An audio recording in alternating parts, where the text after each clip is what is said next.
అసలు ఈ పెళ్లి ముడిపడుతుందనుకోలేదు. ఏ దేవుడు కరుణించాడో 3 ముళ్ళు పడ్డాయి. ఊరుకోక్క, సావిత్రక్క వింటుంది. వింటే వింది. నేనేమన్నా లేని మాట అన్నానా? ఆవిడ గారికి ఏమన్నా తెలియని బాగోతమా? వాడెన్ని విధవేషాలేశాడు. హరిదాస్ వేషంలో వస్తే నేను గుర్తుపట్టాను, కానీ ఆవిడ గారు అసలు గుర్తుపట్టనట్టే నటించింది. అంటే ఏం తెలియదనుకుంటున్నావా? ఆవిడ గారికి అన్నీ తెలిసి నాటకం పైకే పత్తిత్తులా మన మీద విరుచుకుపడుతుంది. ఆవిడ గారికి అన్నీ తెలిసి నాటకం పైకే పత్తిత్తులా మన మీద విరుచుకుపడుతుంది.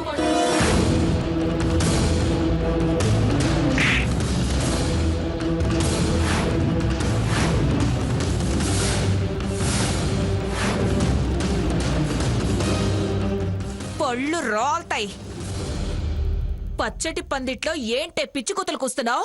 అసలు నీలాంటి దాన్ని పిలుచుకురావడం నాదే బుద్ధి తక్కువ. అందుకేనే మంగమ్మ గారు నిన్ను అలగ మనిషి అన్నారు. ఏంటే నా కూతుళ్ళు అల్లుళ్ళను చూసి కళ్ళల్లో నిప్పులు పోసుకుంటున్నావా? పోవే అవతలికి పో. సావిత్రక్క, పిలిచి అవమానిస్తున్నావు. అయినా ఉన్నమాట అన్నాను, కానీ లేని మాట అనలేదుగా. చిచి, అసలు ఇలాంటి ఫంక్షన్ కి రావటం నాదే బుద్ధి తక్కువ. పదవే, ఇంకా ఎందుకు ఇక్కడ? పద పో.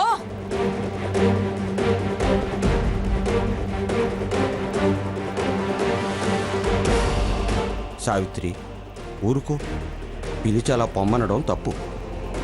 వచ్చింది మెక్కిపోక ఆ తిక్క కూతులేంటి? ఈ చల్లటి వార్త విని మంచి బహుమానం ఇస్తుంది మనకి.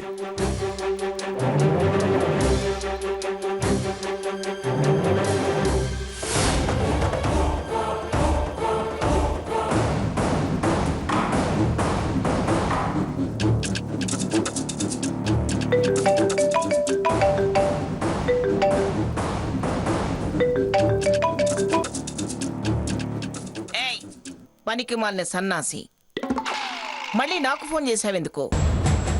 ఆ ఇంట్లో ఉండి చెప్పిన పని ఏది తిన్నగా చేయని వాడివి ఎందుకు నాకు మళ్ళీ ఫోన్ చేశావు? పెట్టే ఫోను. అమ్మమ్మమ్మమ్మ, కోప్పడకండమ్మా. చవటనని సన్నాసుని తిట్టండి, చివరికో దెబ్బ కొట్టండి, ఏం పర్వాలేదు. ఇక్కడ విషయం మీ చెవిని ఎత్తే మీరు వచ్చి నాకు ఉపయోగపడుతుందని ఫోన్ చేశా. మరేం లేదమ్మా, పంచం దగ్గరికి మన్నయ్య వదిన నేను మా ఆవిడ అందరం వచ్చాం. ఇరుగు పొరుగు కూడా వచ్చాం. ఓహో, దరిద్రపు సంతంతా దిగిందన్నమాట. ఏదో మీ అభిమానం అమ్మా. దిగటమే కాదమ్మా, దర్జాగా ముందు వరుసలో కాలు మీద కాలు వేసి కూర్చున్నాం. చక్కగా కాలు ఊపుకుంటూ కూర్చున్నామ్మా. అలాగా?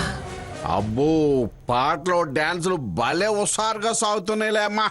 మిమ్మల్ని ఎవరు కూర్చోబెట్టారు ముందు వరుసలో? నేను కూర్చోలేదమ్మా, నేను నుంచునే ఉన్నా. వాళ్ళందరూ కూర్చున్నారు. మన వాళ్ళందరినీ తమ పెద్ద కోడలు కూర్చోబెట్టింది. పెద్ద కోడలు అన్నావంటే పళ్ళు రాలతాయి. అదే అదే, మా వదిన పక్కింటావిడ ఆ పని చేసిందిలే అమ్మా. దేనికి? ఎంకి నాయుడు బాబాను ఓ గజ్జల డాన్సులు చేసేస్తా ఉంటే ఆ రఘురాం సైతం ఎంకి నాయుడు బాబు కథగా అంత పక్కింటావిడి. అంతే, దవడ పొల్లు రాలు కొట్టిందమ్మా. మంచి మాటేగా అంది. కాని మా వదిన ఆవిడ దవడ పొల్లు రాలు కొట్టిందే. అసలు మీరుంటే రస్సా బాస అయ్యేదమ్మా. అసలు మీరు లేదని నా మనసు పీకేసి అసలు మీకు ఫోన్ చేసే వరకు మనసు ప్రశాంతంగా లేదు. మీకు ఫోన్ చేసా మనసు ప్రశాంతంగా ఉంది. వాళ్ళని అక్కడే ఉండమను, వచ్చాక నన్ను కలవమను. వాళ్ళతో చాలా పనుంది. అట్టగనమ్మా, అందరు రాపెత్తా.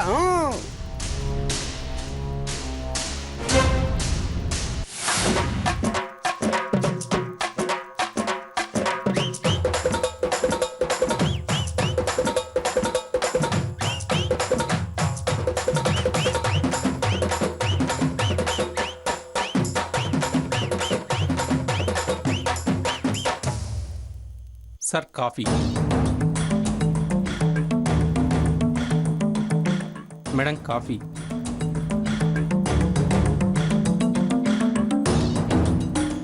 సార్ ఫుడ్ ఏమైనా?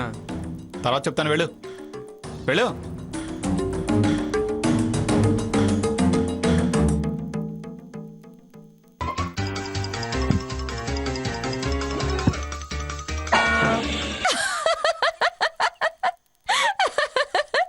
ఏయ్, ఎందుకు నవ్వేది?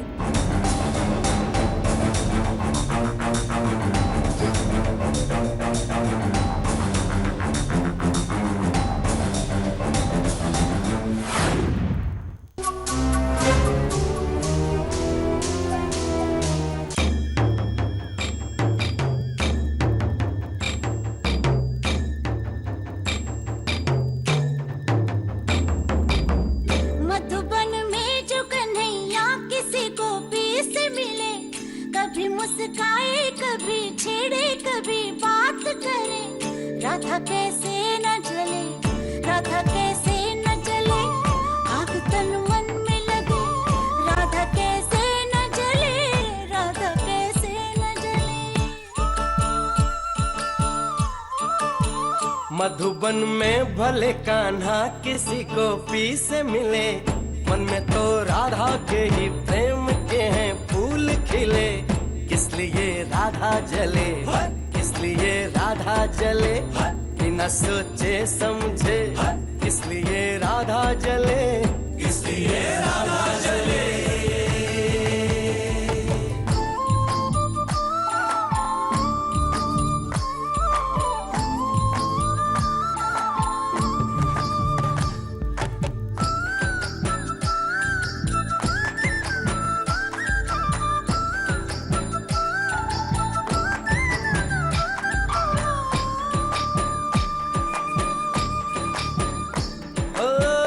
गोपियां तारे हैं चांद है राधा, फिर क्यों है उसको विश्वास आधा।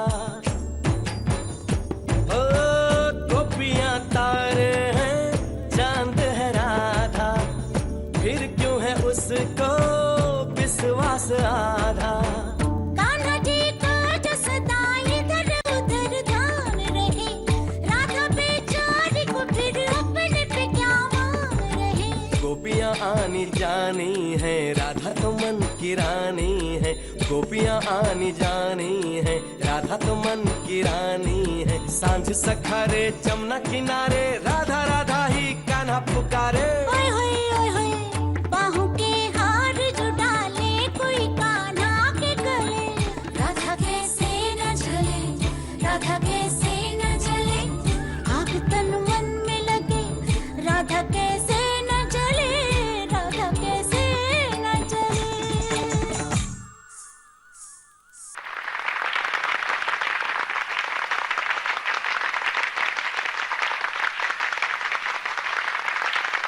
Delhi radio station director Prabhakar గారిని, శ్యామల గారిని వేదిక మీదకి రావాల్సిందిగా కోరుతున్నాం.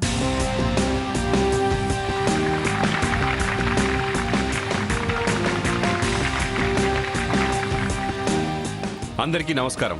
నా పేరు ప్రభాకర్. నేను ఏఐఆర్ డైరెక్టర్గా ఢిల్లీలో ఉంటాను. తను నా భార్య శ్యామల. ఈ కార్యక్రమంలో ఇలా ముందుగానే వేదిక పైకొచ్చి టైం తీసుకుంటున్నందుకు మీరందరూ నన్ను మన్నించాలి. అర్జెంట్గా నేను మళ్ళీ ఢిల్లీ వెళ్లాల్సిన అవసరం ఉంది. అందుకే ఇలా చొరవ తీసుకోవాల్సి వచ్చింది. నూతన వధూవరులు చిరంజీవి రఘురామ్, చిరంజీవి లక్ష్మీ సౌభాగ్యవతి సీతామహాలక్ష్మిని వేదిక మీదకి రావాల్సిందిగా కోరుతున్నాను.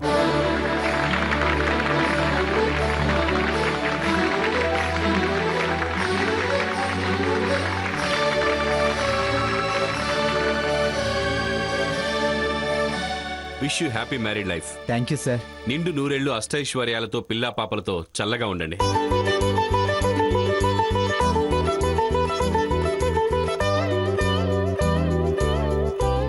సీతారాములంత పవిత్రంగా రాధాకృష్ణుల ప్రేమను సొంతం చేసుకుని సంతోషంగా జీవించండి.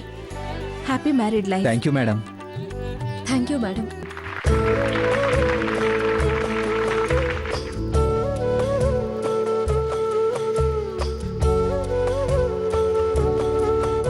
యాక్చువల్గా నేను రఘురామ్ పెళ్లికే రావాల్సిన వాడిని, కానీ కొన్ని అనివార్య కారణాలు నన్ను ఇక్కడికి రానివ్వలేదు.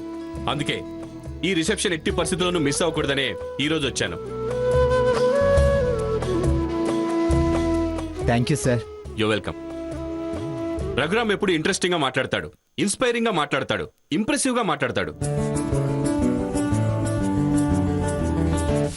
రాముడంటే బాధపడాలి కానీ రావణుడంటే బాధపడకూడదు. మనిషి చెలించినప్పుడే కళ్ళు చెమ్మగిల్లుతాయి. అవి మన స్పందనలకు సాక్ష్యాలు. సంతోషాలకి దుఃఖాలకి కన్నీళ్ళు వస్తాయి. వాటికంటూ ఒక విలువ ఉంది. వాటి విలువ తగ్గిస్తే బతుకు అర్థం మారుతుంది. గుప్పెడు గుండె గొప్ప జీవితాన్నిస్తుంది. సీతగారు, మీరు నా మనిషి అయిన తర్వాత మీ గురించి ఏ కామెంట్ గాని ఎవరు చేసినా నేను మౌనంగా ఉండను. అంతేకాదు, తను చెప్పిన మాటలు ఇంప్లిమెంట్ చేస్తాడు.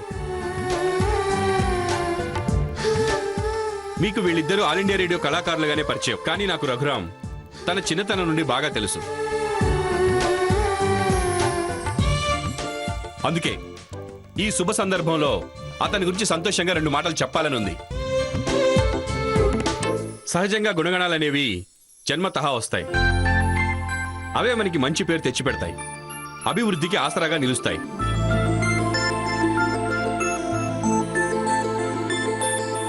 అలా రఘురామ్ చిన్నతనం నుండి ఎంత స్మూత్ గా మాట్లాడతాడో అంత హార్డ్ వర్కర్. ఎంత సరదాగా ఉంటాడో అంత సిన్సియర్. అందుకే రఘురాముని ఆల్ ఇండియా రేడియో ద్వారా నేనే ప్రమోట్ చేశాను. మంచి మనసు, మంచి వ్యక్తిత్వం, అనుకున్నది సాధించే తత్వం. అన్నిటికంటే గొప్పది రఘురామ్ క్యారెక్టర్.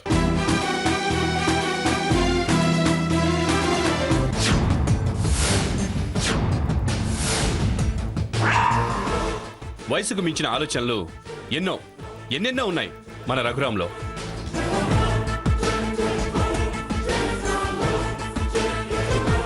అనుభవంతో దాన ధర్మాలు, సహాయ సహకారాలు అలవడతాయి.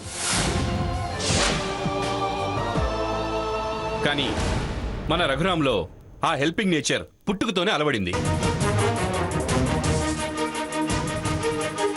తను తన కాళ్ల మీద నిలబడి ముందుకొచ్చి ఎందరికో రక్తదానం చేసి ఎన్నో జీవితాలు నిలబెట్టాడు. అవి మీకెవరికీ తెలీదు.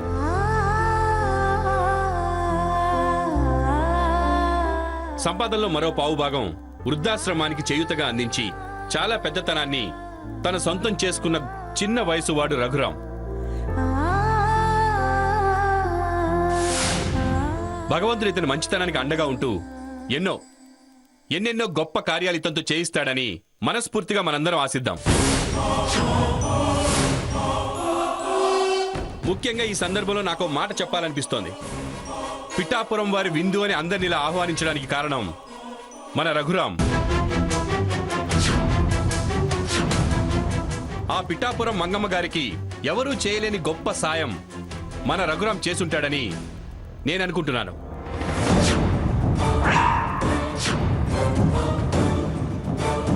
అందుకే ఈ దంపతుల పేరిట ఈ విందు ఏర్పాటు చేసుంటారని నేను భావిస్తున్నాను. క్షమించండి.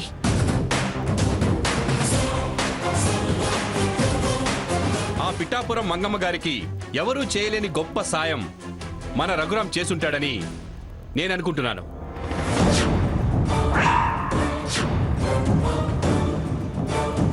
అందుకే ఈ దంపతుల పేరిట ఈ విందు ఏర్పాటు చేసుంటారని నేను భావిస్తున్నాను. క్షమించండి.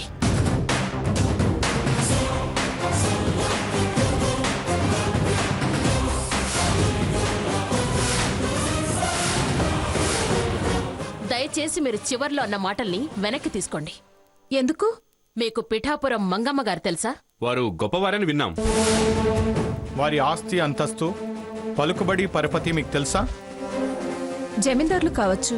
కావచ్చు కాదు, జమీందారులే.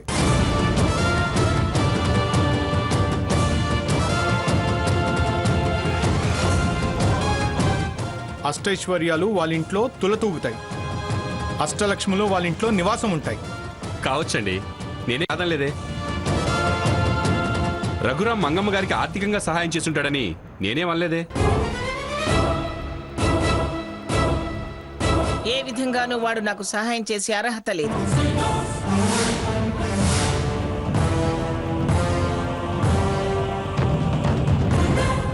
మీరు రక్తదానం, నేత్రదానం, ధన సహాయం చేస్తాడు అని అతని గురించి చెప్పారు. కానీ వీరు ప్రతి ఏటా గ్రామాలే దత్తత తీసుకొని ఆ గ్రామాల్ని, గ్రామ ప్రజల అవసరాల్ని తీర్చి ఉత్తమ గ్రామాలుగా తీర్చిదిద్ది కేంద్ర, రాష్ట్ర ప్రభుత్వాల అవార్డులు అందుకున్న గొప్ప వ్యక్తి.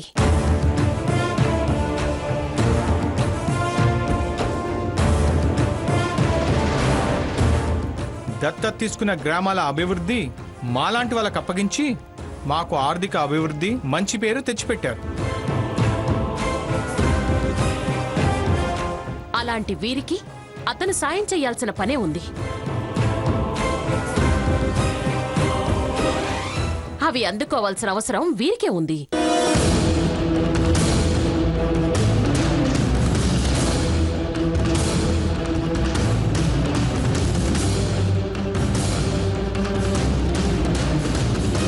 పొరపాటు పడుతున్నారు.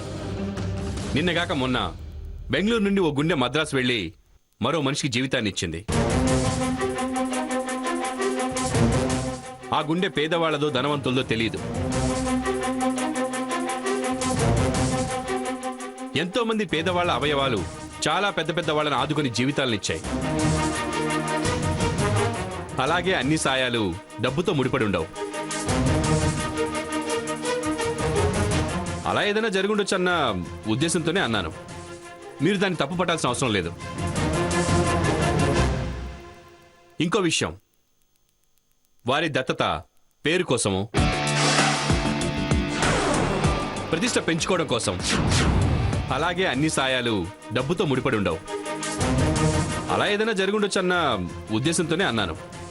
మీరు దాన్ని తప్పు పట్టాల్సిన అవసరం లేదు. ఇంకో విషయం, వారి దత్తత పేరు కోసము, ప్రతిష్ట పెంచుకోవడం కోసం, పరపతి చాటుకోవడం కోసం చేస్తే రఘురాం ఏ స్వార్థం ఆశించకుండా చేస్తాడు.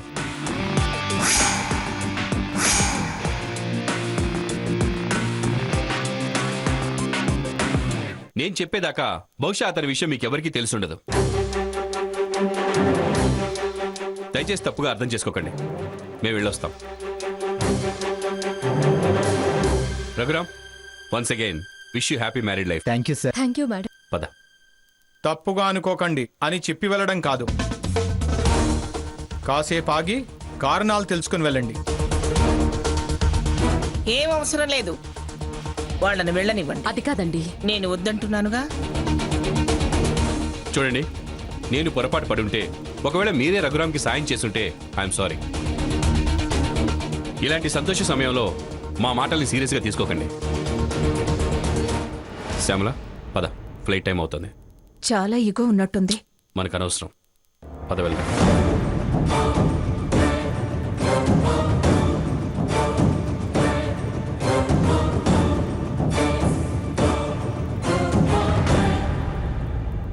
మేడం, మీరు లైట్గా తీసుకోండి. నమస్కారం పిన్ని గారు. వీళ్ళనెవరు పిలిచారు? వాళ్ళు నా వియ్యాల వారు. వాళ్ళ అమ్మాయి పెళ్లి విందుకు వాళ్ళు రాకపోతే ఎలా? అందుకే నేనే పిలిచాను. మాతో సమానంగా వాళ్ళు ఇక్కడే కూర్చోవాలా?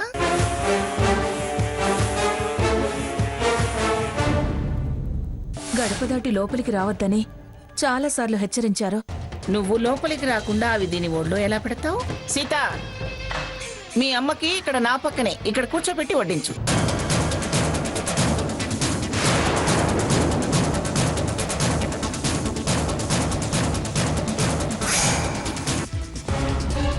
మమ్మల్ని క్షమించండి. పోవే అక్క. వెళ్ళకపోతే చెప్పు దిగుతుంది. ఇక్కడికొచ్చిన వాళ్ళందరిలో వాళ్ళదే ప్రత్యేక స్థానం. మనకి ముఖ్య అతిథులు కూడా. ఈ చిన్న విషయాన్ని పెద్దగా పట్టించుకుంటే నలుగురిలో మీ పరువే పోతుంది.